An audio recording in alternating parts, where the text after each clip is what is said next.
Olá, meus queridos. Bom dia, boa tarde, boa noite, dependendo do horário em que você está assistindo esse bate-papo. É muita alegria estar aqui para falar sobre o Evangelho de Jesus e sobre as nossas interpretações, né, orientações que nós recebemos à luz da doutrina espírita. Esse tema ele é colocado no capítulo Sede Perfeitos do Evangelho segundo o Espiritismo, no item 9, como o Paulo César comentou. E é interessante que ele está dentro do campo onde a gente discute, dentro do bloco em que a espiritualidade e Kardec discutem o fato de como ser melhor, como você ser a melhor parte da sua encarnação, ser exatamente aquilo que você veio ser. Toda encarnação tem um projeto feito por muitos seres que nos amam e que nos acompanham ao longo da vida. Não estamos sozinhos, temos uma pleiade de espíritos. Paulo de Tarso falava de nuvens de testemunhas que observam o nosso encarnar. Então, estamos aqui em cima de um projeto que tem por finalidade única a nossa evolução. Nós falamos, às vezes, da doutrina espírita de expiação, que nada mais é do que você aprender aquilo que precisa ser aprendido, passar pelas lições necessárias ao nosso desenvolvimento, ao nosso crescimento. Então, estamos aqui em processo de aprendizagem. Tem um psicólogo chamado Michel Foucault, analisando a dinâmica do amor, ele declara que o inverso do amor não é o ódio, mas o inverso do amor é o poder. Ele argumenta sobre, no poder, há um distanciamento dos eus, há uma visão egóica, uma visão orgulhosa, uma visão de força que muitas vezes dificulta que aquele que detém o poder compreenda a igualdade dele para com os outros aos quais ele está exercendo essa função de poder. E nós observamos que quando os espíritos comentam o conceito de superioridade e inferioridade, lá esses mesmos elementos estão a nos alertar. Porque eles falam o seguinte: se você está numa posição superior de poder, hierarquia, força, não julgue que isso é seu, mas sim que foi te dado por empréstimo. Porque aquilo que é seu não pode ser tirado, mas a condição de hierarquia pode ser tirada de você. O seu atributo de poder pode ser tirado de você a qualquer momento. Nós poderíamos explanar por várias horas sobre esse tema. Mas o objetivo das palestras, desses movimentos recentes das lives, o mais legal deles é a gente abordar um tema, sobretudo, abordar o tema da forma mais prática e moderna possível, para que vocês possam conversar conosco e colocar perguntas. Então, um exemplo que nós podemos dar, que é de hoje, sobre que o poder não é nosso, mas sim emprestado, é a própria pandemia.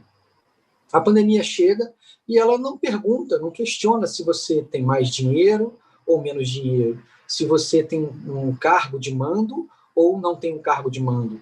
Ele não pergunta nem sequer se você é dirigente de um país ou não.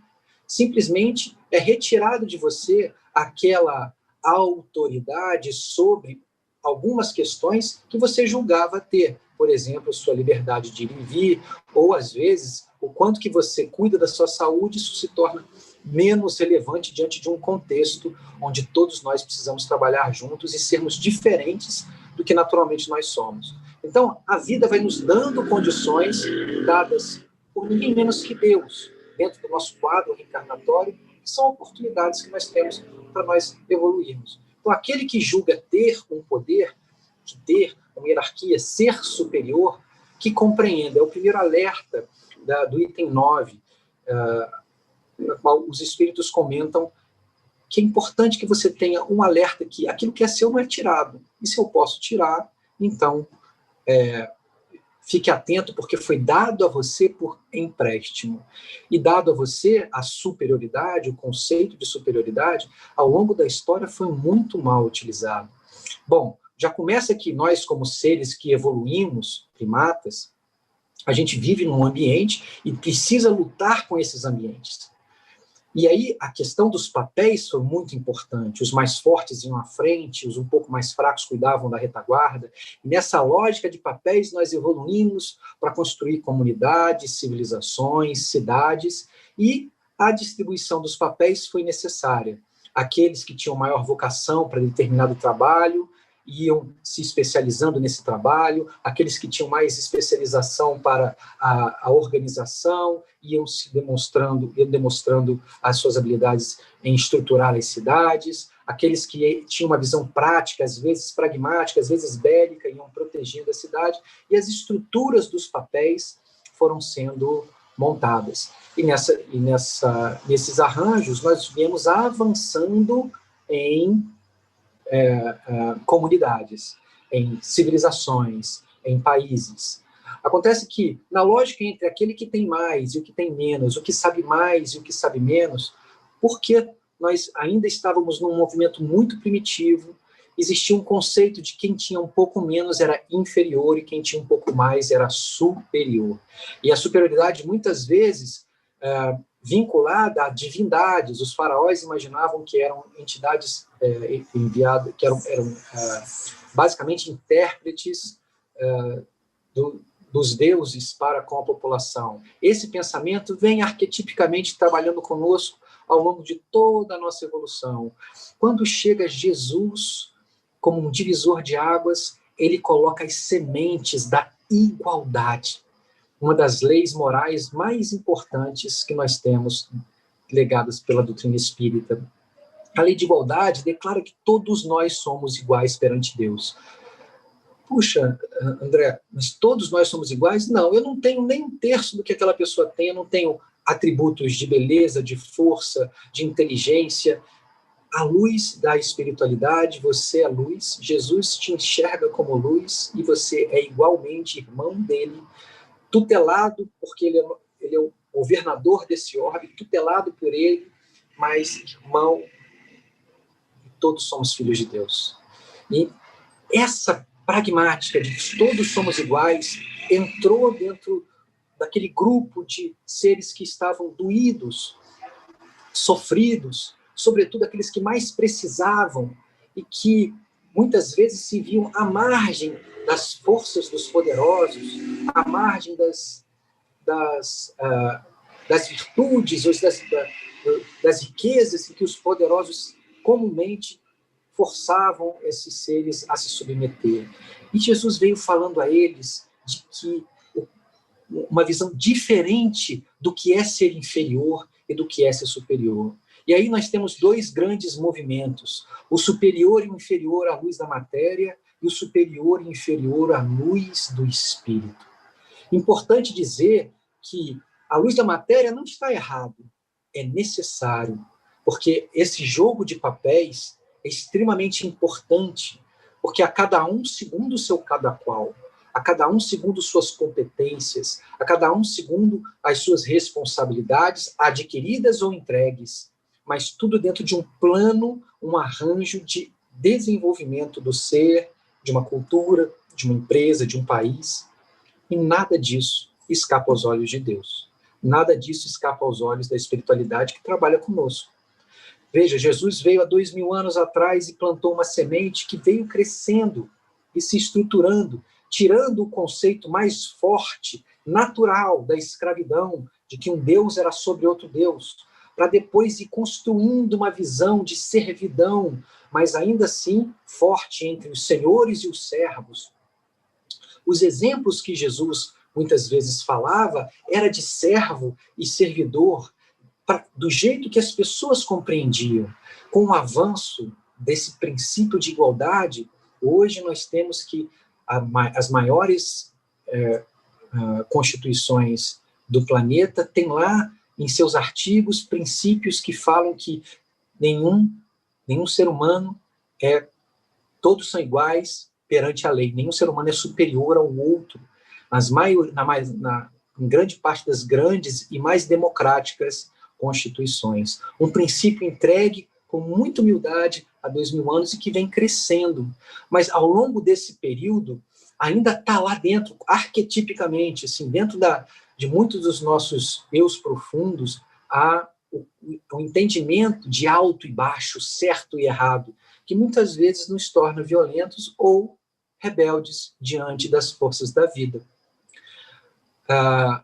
Com o iluminismo e as revoluções decorrentes dele, sobretudo aquelas que introduziram a ciência, o princípio que mais, o paradigma, o padrão de pensamento que mais era presente entre 1800 e 1900, 1750, até meados de 1900, eram os princípios mecanicistas, os princípios de pressão, os princípios de alto e baixo, tanto que as teorias da ciência que vieram mais ou menos usando esses modelos como referência.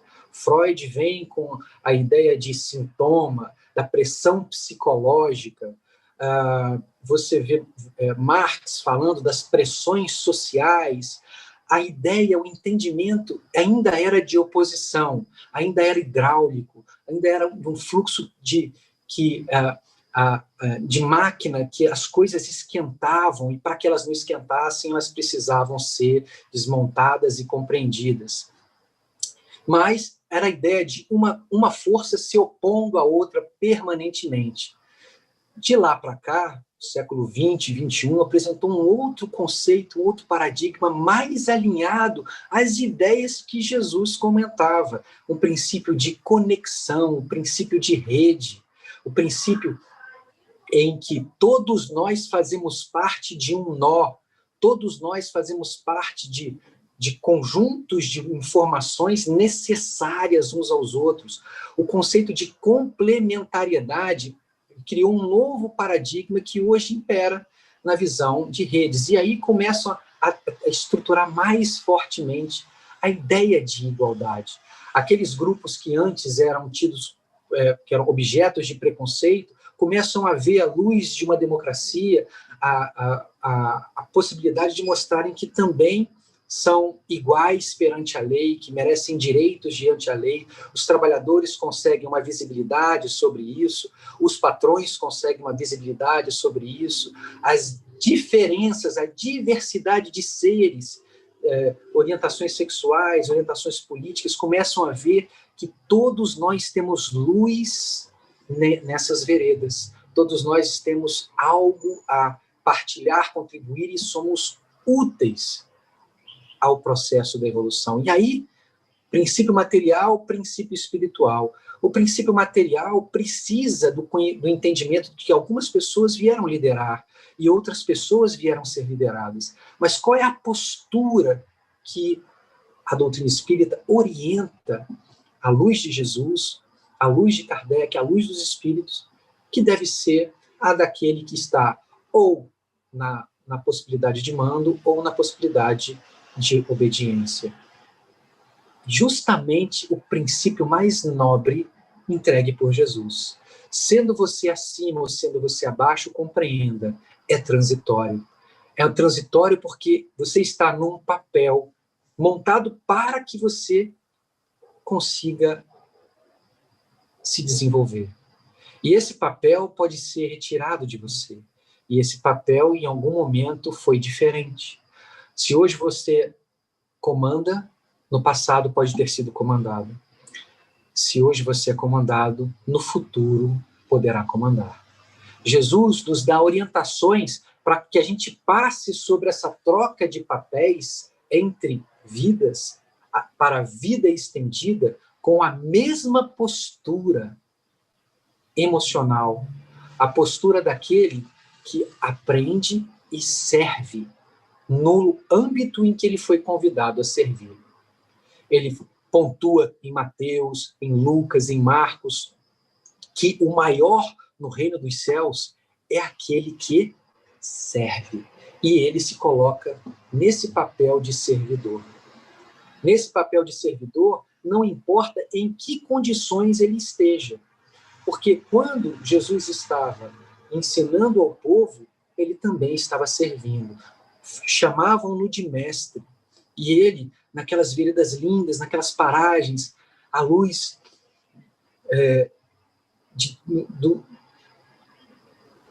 de lagos maravilhosos, estepes lindas, pôres dos sóis, nasceres dos sóis, as pessoas olhavam para ele com tanto interesse, com tanta admiração, e ele, naquela posição superior, ensinava e servia dioturnamente. Mas também, quando tudo se inverteu, em que ele ficou o mais abjeto servo de forças materiais de Roma ou do Sinédrio, ainda ali a mesma postura emocional, serenidade emocional, que fazia com que ele obedecesse, buscando, não se revoltando diante de carregar um madeiro infamante, se colocando à disposição, muitas vezes, de perguntas, de questionamentos, de torturas, com a mesma serenidade, a mesma disponibilidade emocional interior. Sempre numa visão de que se é esse o momento que está sendo solicitado de mim, então que assim seja. E na posição de servo, nessas condições, ele ainda ensinou a postura de como é que você recebe algo que você não gosta, muitas vezes uma violência ou um contraditório, que você deve manter a serenidade. Agredido por um oficial, ele pergunta se eu estou certo, por que me bates? E se estou errado, por que me bates? Sempre ensinando, ele segue até o madeiro, e lá, entregue, não perde a oportunidade de servir a bandidos que funcionam à direita e à esquerda, deixando o legado de ensino para que não existe condição que nos coloque em um ser que nós não possamos servir e sermos livres. Livres. Sermos iguais e livres. E ali nos dá o maior e mais lindo exemplo de ensino, de entrega, de perdão, na qual perdoa toda a humanidade por não compreender ainda a mensagem dele. A espiritualidade vem, no item 9, falando sobre que o superior nada mais é do que responsável sobre todos aqueles que foram colocados à sua guarda. E o superior pode ser um chefe, pode ser alguém que tem um cargo, pode ser um líder de país, pode ser um chefe de família, pode ser um irmão que cuida de uma irmãzinha, pode ser aquele que tem uma responsabilidade frente a outras pessoas que precisam dele. Um médico, um enfermeiro, nesses momentos que cuidam de tantas pessoas que sofrem. Então, nesse momento, a sua missão, você é tão responsável sobre tudo aquilo que pode acontecer com aqueles sob seus cuidados e comando.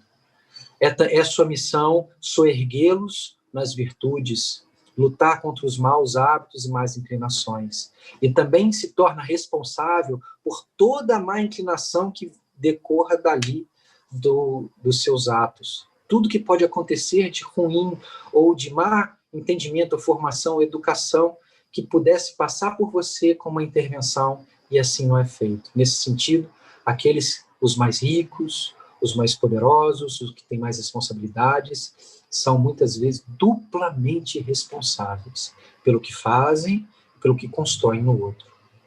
Mas também o texto nos chama a atenção da postura, não numa postura de opressor e oprimido. Não é isso que os espíritos falam. Não existe a essa luz, a luz do espírito, a luz do espírito livre, do espírito igual, o conceito de opressor e oprimido. Existe aquele que aceita a opressão e aquele que aceita oprimir. Mas quem não se alinha com essas vibrações, não importa se está em cima ou está abaixo, nem aceita a opressão, nem aceita oprimir. Não importa se num cargo de riqueza ou num cargo de servidão. Nesse lugar onde você é chamado a servir, se colocar no lugar, e se eu fosse o líder e precisasse que alguém cumprisse com essa tarefa? E aí você se colocando no lugar daquele que precisa cumprir a tarefa, você se entrega com diligência a tudo aquilo que precisa ser feito. E a diligência é quando você faz o melhor de si, não importa em que condição você esteja. Ao fazer isso, a postura espírita, a postura evangélica à luz de Jesus e da doutrina espírita de Kardec, nos pede que o maior seja aquele que mais serve. E a servidão, do ponto de vista psicológico, ela é extremamente interessante, porque aquele que precisa ser servido, muitas vezes, cria várias imagens mentais, vários arquétipos mentais que enfraquecem a estabilidade do eu, mas aquele que está disposto, aquele que nada tem, não tem medo de perder, muitas vezes. E aquele que julga ter muito, gera ansiedades emocionais sobre perder e fica mais próximo do conceito de Michel Foucault, de que o poder é o inverso do amor, porque fica preso a questões de eu tenho, então eu posso perder, não devo perder, mais apegado a questões materiais e menos atento às questões espirituais. E aquele que está numa posição de entrega, de servidão, o que ele tem é o que ele pode oferecer. E nessa postura, ele se torna livre, ele se torna mais forte, muitas vezes, do que aquele que o está comandando. A postura adequada é a postura diligente, jamais a postura negligente. Assim como a lógica dos talentos, na qual Jesus nos dá a parábola em que é entregue a cada um segundo a sua competência, 1 dinheiro, 2 dinheiros e 5 dinheiros. E aí nós temos duas grandes posturas psicológicas. Um visualiza tudo o que difícil pode acontecer. Tem mágoas, tem imagens mentais que não são legais, emocionais que não são legais. E quando ele visualiza tudo o que vai acontecer de ruim, a fé é pouca. Na verdade, a crença é justamente que as coisas não são como deveriam. Ali tem projeções, mágoas. Ele pega o talento que recebeu e o esconde com medo. Enquanto que os outros dois têm uma postura diferente, olhando para aquilo que precisa ser feito. Mesmo sem saber tanto quanto o Senhor, eles têm uma postura de aprender, pegar aquele dinheiro, aprender como eles vão utilizá-lo, como que ele vai empregar, não só guardar, mas investir. E eles fazem um esforço, investem, entendem e fazem cada um dos dinheiros que receberam duplicar durante o tempo que o Senhor está fora. E quando o Senhor volta, ele vê as duas posturas. E, ao observar essas duas posturas, ele fala, ok, este tem uma postura negligente. E esses dois têm uma postura diligente. Ele retira o dinheiro do negligente e entrega o dinheiro para aquele que tem mais. E há pranto e ranger de dentes para aquele que não cumpriu. Essas duas posturas psicológicas, elas estão dentro do que é superior e inferior.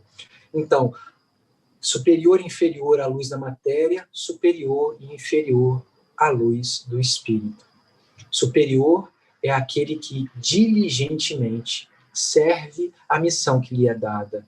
Inferior é aquele que negligentemente se revolta, se diminui, reclama, usa a boquinha para às vezes falar coisas não legais, fofocas, chateações, questionamentos, muitas vezes inadequados, e ele visualiza tudo que vai, tira a energia do ambiente, enquanto que os outros dão energia para o ambiente. Não importa onde você seja convidado a servir, se na escola, se no trabalho, se em momentos difíceis da vida, na posição que muitas vezes nesse momento as pessoas estão desempregadas, muitas vezes você está ali como um chefe, como um líder, a postura é sempre a mesma.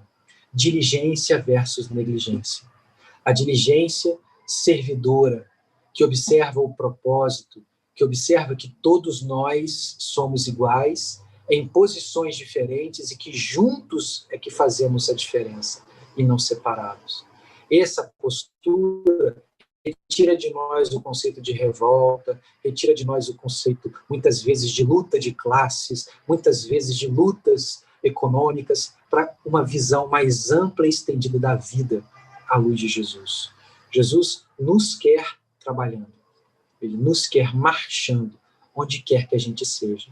Superior ou inferior na matéria, sirva.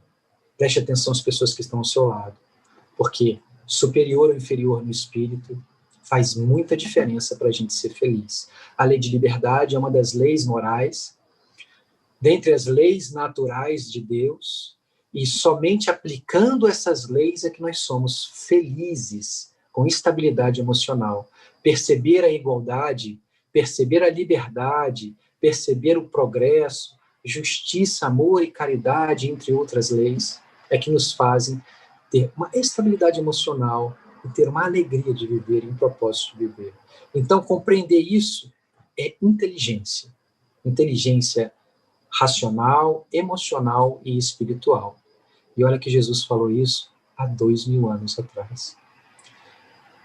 Dito isso, antes eu falava, agora eu me calo. Gostaria agora de ouvir um pouquinho do que vocês têm para conversar conosco. E eu vou abrir para as perguntas e para as, se eu puder, para as respostas. Temos perguntas? Oi, André, gratidão, meu irmão, realmente nos elucidou muito, né?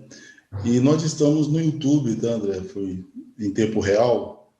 E tem uma pergunta, uma colocação de um irmão nosso, o Rubim.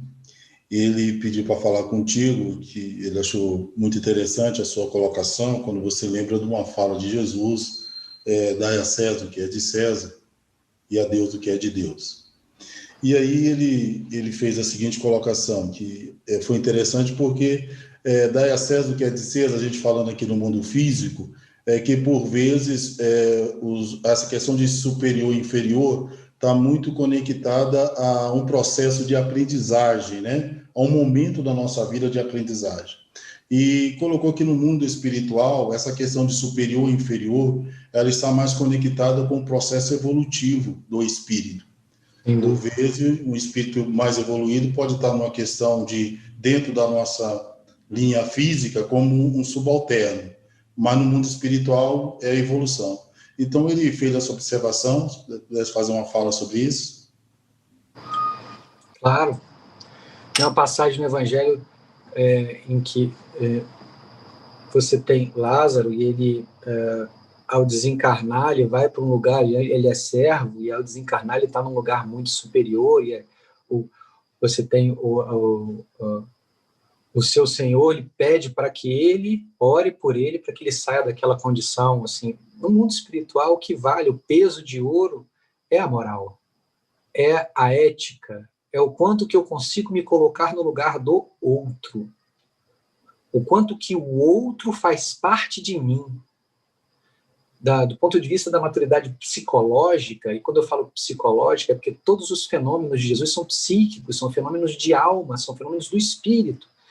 Então, na maturidade do espírito, se colocar no lugar do outro é das situações mais complexas que o ser precisa aprender. E na matéria isso se torna ainda mais desafiador. Se colocar no lugar do outro é você conseguir compreender que aquela pessoa tem as mesmas dificuldades emocionais, de existência, de se desenvolver quanto você, não importa em que condição em que ela esteja. E quando a gente compreende isso, nós nos colocamos à disposição de ajudá-la. Ajudá-la sem colocá-la acima nem abaixo, mas ajudá-la. Ajudá-la no seu processo. E cada um de nós tem um próprio processo de evolução espiritual. E quando nós nos colocamos, você vê aquelas pessoas muito humildes ajudando outras pessoas muito humildes. Pessoas muito humildes ajudando pessoas que muitas vezes... e nós vemos muito nessas condições. Eu tive a oportunidade de acompanhar pessoas muito simples, técnicos de enfermagem, ajudando pessoas extremamente poderosas, extremamente ricas, que não conseguiam sequer o dom do ar. E essas pessoas estavam lá ao lado deles, velando, pedindo, rezando, atuando fortemente, mostrando que o valor, o verdadeiro valor que nós temos, é esse valor de nos colocarmos no lugar do outro para ajudá-lo a ser quem ele é, não quem nós gostaríamos que ele fosse. E quando isso acontece com grupos, países, planetas, nós entramos nas faixas mais superiores para as quais todos nós estamos migrando. Eu não sei se respondi, eu acho que se tiver qualquer dúvida em relação a isso, pode fazer a pergunta novamente, tá? Não, tranquilo, claríssimo, André. André, e a gente já está terminando, o nosso tempo teve uma situação técnica, a gente entrou um pouco atrasado, então o nosso tempo já está estourando, mas tem uma questão que, se você pudesse falar um pouco mais, é a questão do inferior. Eu até acredito que você falou um pouco agora, mas nessa situação do inferior, nessa situação do superior e inferior, a questão do inferior, ele tem também as suas responsabilidades, ele tem os seus deveres, ele tem a sua missão dentro desse processo que a gente vai ver da questão da evolução do espírito, né? E aí, você falar um pouquinho sobre isso, tá bom? Os espíritos falam de três grandes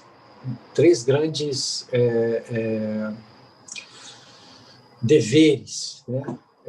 Relacionados, o próprio texto, no item 9, aponta de aprender, de suportar e de se resignar. A função geral é a condição em que você foi colocado como inferior, por exemplo, na matéria, você trabalha para alguém, ou serve alguém, ou tem todas as limitações dadas pela inferioridade na encarnação. A missão central é aprender com tudo aquilo que você puder, aprender sobre você, aprender sobre as pessoas, aprender sobre o seu trabalho. E diante de uma situação, suportar. A doutrina espírita mostra para a gente que o importante de suportar tem a ver com, provavelmente, aquilo que você está passando tem a ver com o seu aprendizado, com vidas anteriores, e que hoje você está num processo, muitas vezes, de resgate. Mas o resgate não é padecimento. O resgate é a necessidade de aprendizado. Padece mais quem resiste mais a aprender. E parte do aprendizado é você serenar as emoções. Por isso o termo suportar, de dar suporte, inclusive a você, sobre aquilo que você está passando. Às vezes é uma dificuldade financeira, às vezes é uma dificuldade de saúde, uma condição de exercer o trabalho. E se você tiver essa visão estendida de que Deus te ama, que esse problema não é maior do que Deus, e que você está sendo assistido, que sua encarnação foi planejada, que tem amor em torno de você, você observa aquele fenômeno e tem mais força moral para suportar aquele período que você precisa passar. Mas existem casos ainda mais difíceis, casos que apertam ainda mais, na qual você não tem por onde, naquele momento, não tem por onde se desvencilhar daquelas situações. São situações ainda mais complexas e muitas vezes a orientação da doutrina tem a ver com resignar. Quer dizer, é você entregar uma decisão de passar, não só suportar por um tempo, mas resignar aquela condição. É muito comum a gente falar de resignação para quadros de saúde, na qual a situação ela está ali e ela não irá mudar. Então você deve olhar para aquela situação com um olhar de gratidão, de oportunidade, e ao resignar-se, você cria uma força moral que te dá uma paz para passar pelas situações mais delicadas e difíceis. Situações de dor, situações de adoecimento, situações de perda. E muitas vezes as condições de trabalho nos colocam momentos de bastante dificuldade. E aí, se eu suportar não basta, imaginar que aquilo vai mudar imediatamente, porque às vezes não vai, às vezes são um longo período de tempo. Então a resignação dá a você clareza. para continuar fazendo bem o que você faz, da forma como faz, e mudar a sua realidade. No Antigo Testamento, nós temos o caso de José, que foi colocado no pior lugar do planeta à época. Ele foi vendido pelos irmãos e colocado na prisão do Egito, nos calabouços do Egito. Ele foi colocado a servir em condições as mais abjetas possíveis. E a postura emocional dele foi se conectar com Deus. E não reclamar de Deus, mas utilizar o que ele sabia para pregar pelo exemplo, pelas palavras, pela retidão, naquele lugar onde ele foi colocado.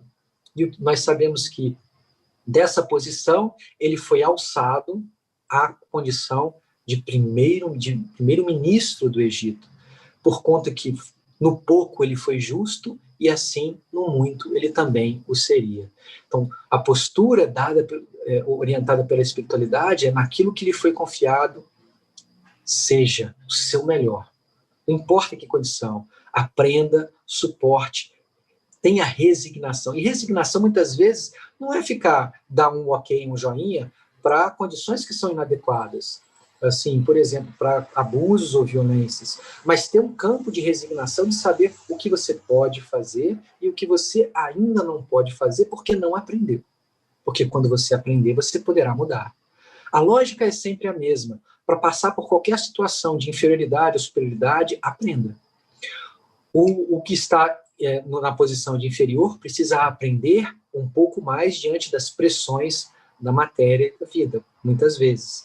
Então, resigne-se com essa situação, aprenda com ela para poder mudá-la da forma mais adequada possível. Acho que é isso. Ok, gratidão, meu irmão André. Estamos aí finalizando essa oportunidade. Muito obrigado, lançou luz aí sobre esse tema.